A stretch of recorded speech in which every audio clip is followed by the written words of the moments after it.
Joining us right now is the chief of the state parks here in the state of Michigan. His name is Ron Olson from the Michigan Department of Natural Resources. Ron, welcome to the MegaCast. Yeah, thank you very much. Well, thanks for being here today. So we are here in Oakland County, and for the past almost a month now, we've been doing this local radio show, television show, putting it all over social media. A ton of people have been tuning in to try to, just try to get together every day and see how we're all doing and then get the latest coronavirus information. And I'm sure even at the Department of Natural Resources, there's an awful lot to keep an eye on and a lot of planning and things going on surrounding coronavirus. I assume, Ron Olson, you've had your hands full. Yes, we have. We have all of our pretty much all of our outdoor opportunities, trails, state parks, and boating access sites available with some restrictions for sure that have been driven by the executive orders and things like that. But we're fortunate to have been identified in the executive order as a essential opportunity for the public to provide a sanitary, safe place to go out and recreate, provided that people take heed of the social separation and keeping their distance and go out and staying away if you're sick, but still having those opportunities to have an alternative to being inside. Ron Olson is the chief of the Michigan State Parks and the Michigan Department of Natural Resources, joining us via phone right now on the MegaCast. Dave Scott here. And so, Ron, it's, we've been talking on our shows what a good idea it is to get out. And it's been so good that many of the facilities, most of the facilities around the state have been available and open, and people have been using them wisely.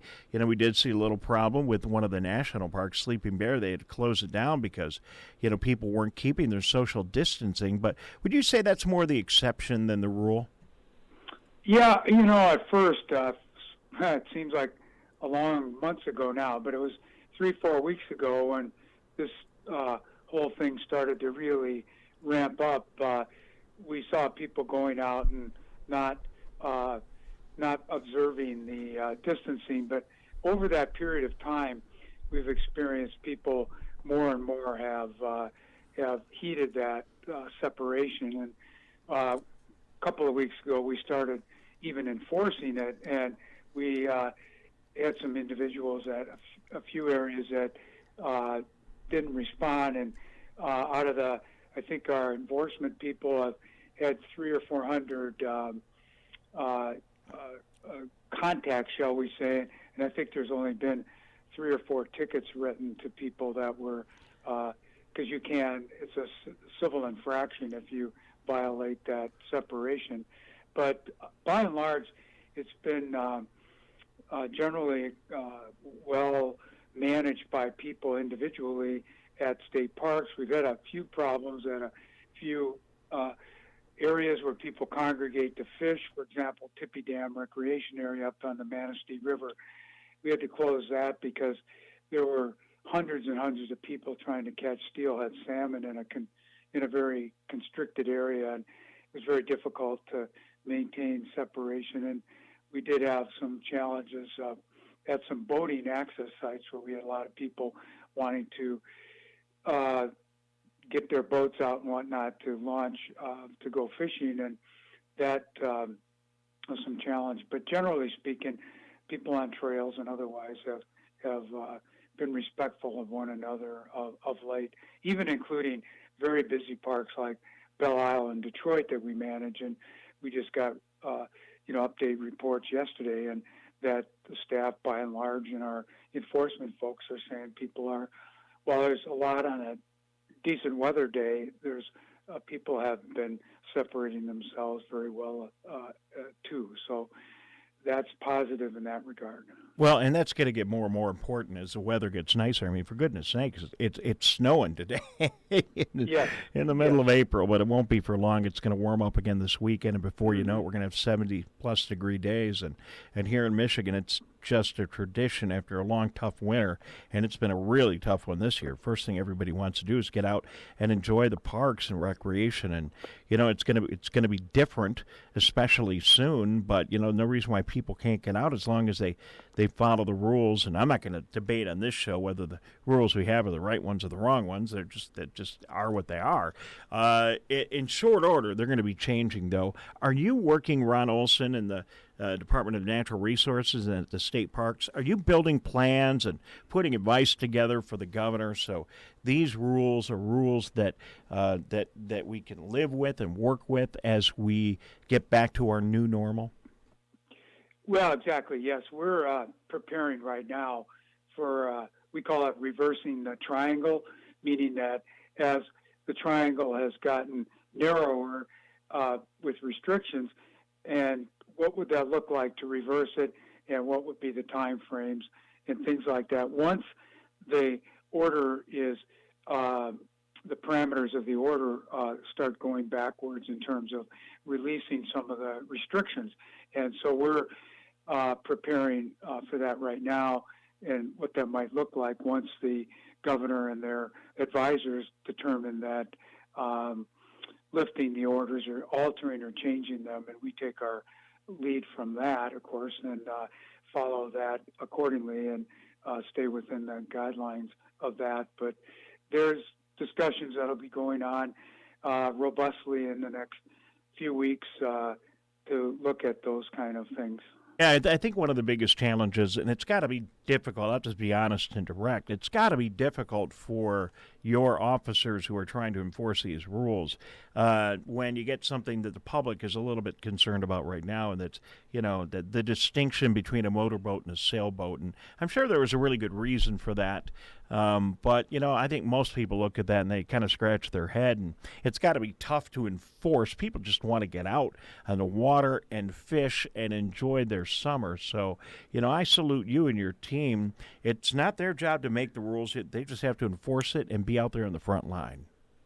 Yeah, and yes, exactly. And it's challenging, and we have some very passionate people that love their activities that they do outdoors, and certainly fishing right now because of the early walleye fishing and things like that in the steelhead.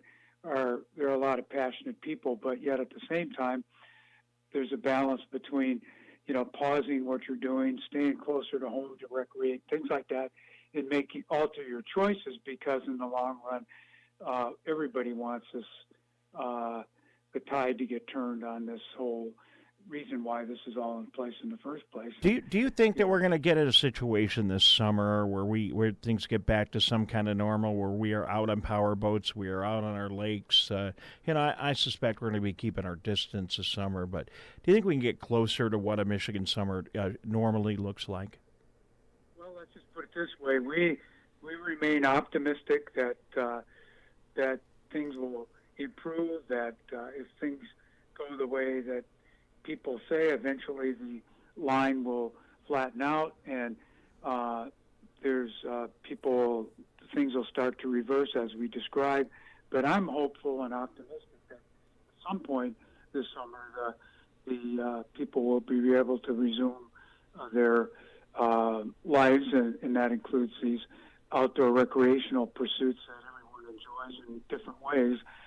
But I do think that people will be mindful of the things that, whether it's washing your hands or whether it's keeping some distance and avoiding not going out and if you don't feel well or you're sick or something. And so I think that'll, I suspect, linger for some time. But I also think that, what we need to do is remain optimistic that things will come back and things will resemble normality, whatever that is for people, and, at some point. Yeah. And hopefully it will be, with the weather decent for folks in the summer and beyond. Because in Michigan, a lot of folks like the late summer and early fall as well. But all I can say is we can remain with optimism, but it takes steps to get there. So, Ron Olson, the chief of the State Parks, Michigan Department of Natural Resources, we thank you very much for joining us here on the show. So yes, generally this time of year, and I'll let you go in a minute, but generally this time of year we're making our reservations. If you're a boater, you're reserving a boat slip maybe somewhere up in northern Michigan or along the Great Lakes somewhere. If you like to camp, you're getting that favorite campsite. You maybe a long time ago made those reservations. Can people still get on the state park reservation system and make reservations for plans for this summer, or yes. is that on hold? No, you can make reservations after May 1st because that's our theoretical time frame right now, because part of that is we don't know what the orders will be after April 30th. But yeah, people want to plan for the summer, whenever that is, that reservation opportunity is there, and you can reserve 6 months out from the date that you go online or transact that. But yeah, we would encourage people to continue trying to make their plans and that sort of thing. So, and if you do make a reservation, you put some money down. I think some of those reservations you got to put deposits on. If the event's canceled, would you get your deposit refunded? There would be a procedure for people not to be penalized if the orders for some reason extend and impact their reservation. But right now, we're telling people that do have reservations beyond May 1st to sit tight and wait and not panic or cancel prematurely and take a penalty. To just wait and see how this is going to play out, and because they might be disappointed if they cancel, lose their spot, somebody else takes it, and then you're out. So that's not. We prefer people to exert patience. All right, Ron Olson, we appreciate that. I'm sure you're working on plans. Maybe we'll have to, split up these campsites and go every other campsite or every other boat slip or do something this summer. Yeah, we're looking at all kinds of scenarios like that as we would start working our way back into all of those things. Well, that's good to know. I mean, as a final question, could you talk anything? Could you share any of the planning or the scenarios that you guys are looking at this point? Oh, we've got all kinds of different things of what that ramping up would look like, and nothing's solidified, but we know that it does take a little while to get back in order. We have to make the proper preparations for bathrooms and things like that. So it could be that I'll just refer to it as a kind of a rolling start back, and what that means, we're still trying to figure out how that would work and for what period of time. So it's a little early to start suggesting that, but I can say that some kind of a rolling in scenario is likely.